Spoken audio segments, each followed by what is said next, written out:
The Gamer Down.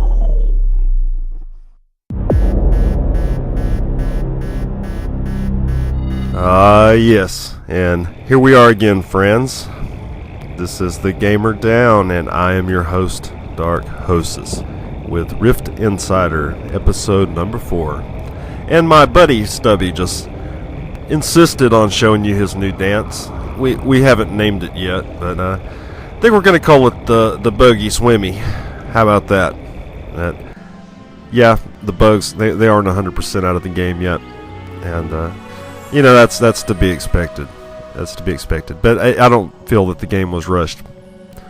And here, I want to show you the entrance to Realm of the Fae. It's a dungeon, and this is where it's located at. And the dungeons in Rift, you have to leg it to all of them. You have to walk on foot, just like the olden days. So, no looking for Dungeon Finder for you. And that you saw on the map where the entrance is and where I'm at. And isn't that a cool little entrance? I thought that was pretty cool. And here we are inside. I just thought I'd take a quick little look here. And yeah, everything, they would totally annihilate me at this point. You need a group to do the dungeons, of course, and I hope to bring that in a soon-to-come episode. But I might have to do that, like, something different from an insider, because a special edition or something. And here, I just want to show you, right next to the Realm of the Fae, is a really cool little vendor here. And you see where I'm at, and you see the little trail that leads up to it. And what this vendor sells is just what you need when you're going into a dungeon. He sells mana and health pots, and there seems to be no limit, so this is where to stock up on you some health potions and some mana potions if you're in this little area here. I'm sure that there are other areas where you can find them just as easy, but this is right by the dungeon entrance, which makes it that much more cooler. And you'd think a bogling would have a more interesting name than Laura. Hello, Laura. I am Laura the Bogling. I don't know, that seemed like they'd be called Schnizzle Snack or something like that. Something not Laura, for sure. Anyway, here's a quick little quest. This is the conclusion to a long series of quests, and you see where my mouse is and the green hedge. There's a very long series of quests, and this was the conclusion to it. It was also a bit anticlimactic as well, but hey, like I said, I'm kind of low level right now, and digging up content and everything, it can take a lot of time. So this is something to check out. It's a name mob, and not elite by any means. And when you're playing an MMO, and you see somebody that is obviously going for the same mob as you, just click on their little self over there and invite them to your group. It's not hard. I mean, don't try to take the mob for yourself. Don't try to kill steal, because usually most people will accept an invite, and if they don't, then they're a stone cold jerk. And yeah, if you're going for the same mob, luckily the respawns in this game are pretty fast, but you should group. I've been seeing a lot of that in Rift. People just, not refusing the group, sort of, and even joining public groups and public raids, and not understanding that if they join the public group, that they will get a group bonus for EXP. They'll get a bonus to the loot and everything like that. So the advantages of grouping are, huge. So you should always public group and always group with people you see around. Don't be selfish. That's all I'm saying. This is just a little public service announcement. Try to improve the community some, like I can, right? And who knows, you just might make a new friend.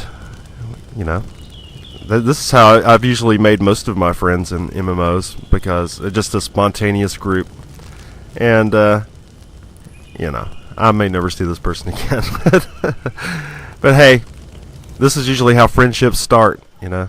But anyway, that was the quest here. You know, it wasn't nothing too special, but it was the conclusion to probably about 3 hours worth of questing, so I thought I'd show it anyway. Yeah, might be worth seeing.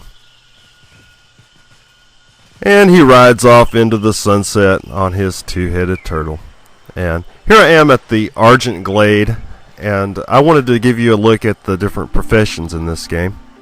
Here you can see, I'm looking at the very first one I'm looking at is a rune crafter. And what a rune crafter is an enchanter, basically. If you've ever played any other MMO, you know exactly what a rune crafter is. They're basically a weapon enchanter.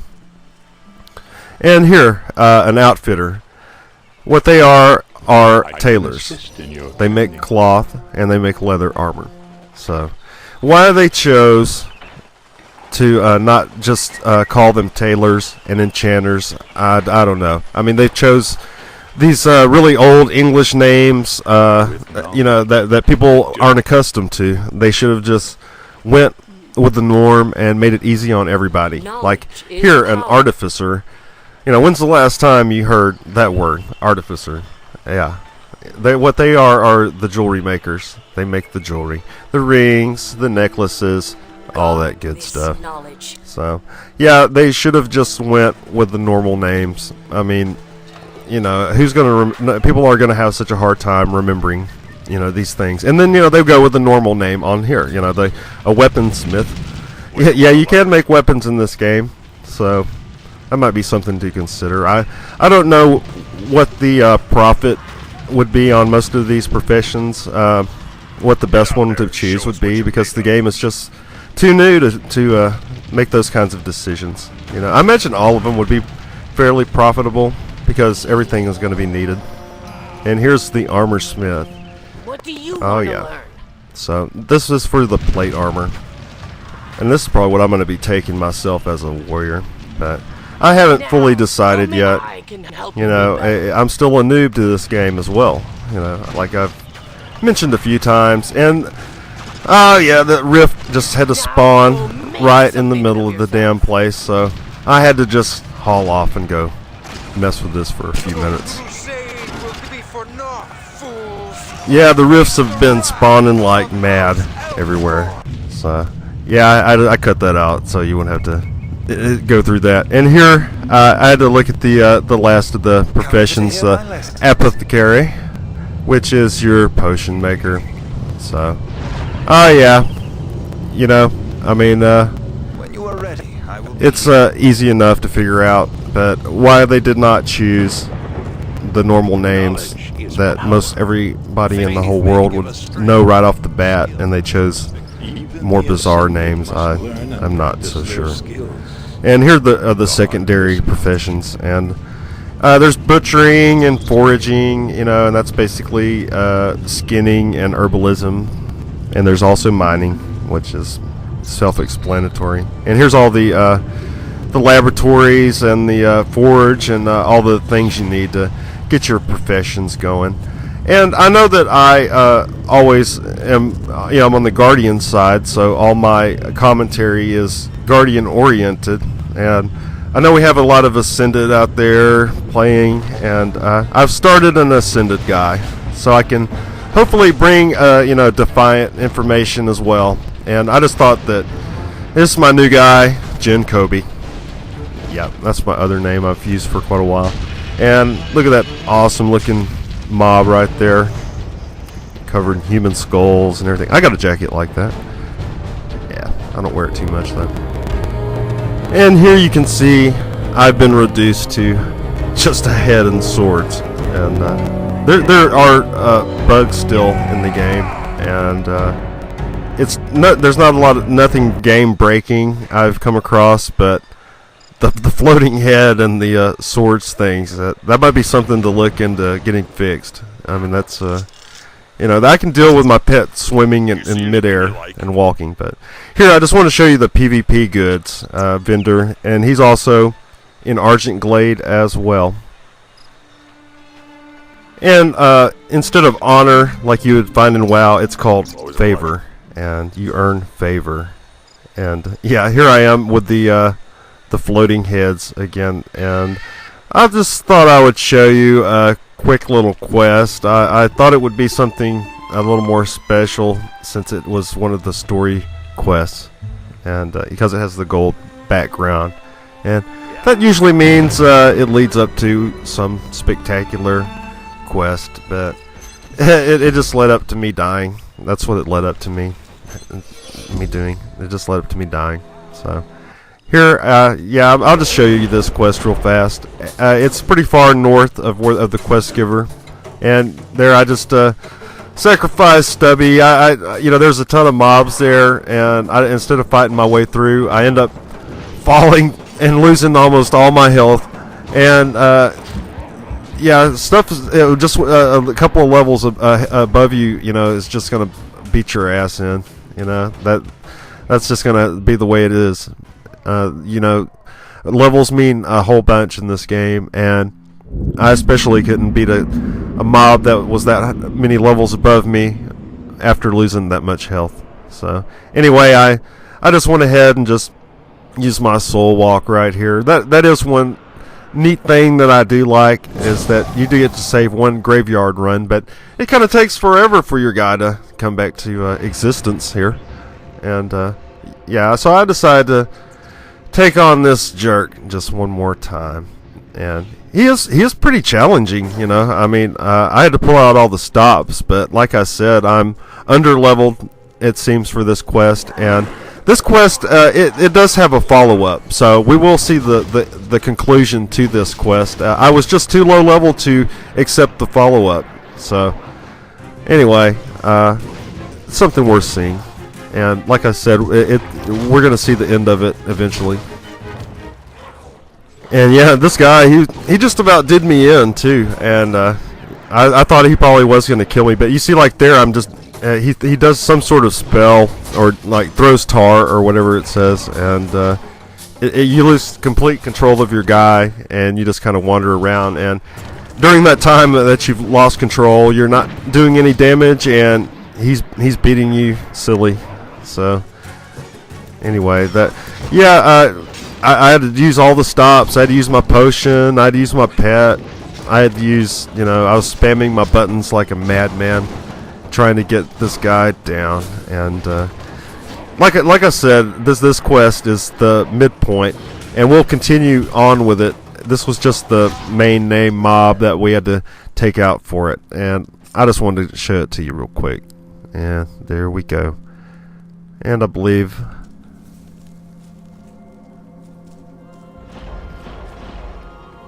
I hit a little lag spot there. Anyway, here I wanted to show you a really cool quest. Now you're gonna like this one. If you followed the adventures of Scotty, like if you watched my beta videos and you had to do the thing with Scotty, and he's always been harassed by Fiona, and this was the kind of the last straw for Scotty here. When you get a little higher level, such as I am right now, and if you go back to Silver College, there's a ton more quests there. And for the first one here with Scotty, you have to go to the river, this marker here, and summon Scotty. And what we're trying to do is get a couple of squirrels to get it on and to mate. And then, thanks to Fiona, this horrible monster came and interrupted the mating procedure and killed the squirrels. And that was just kind of it for Scotty.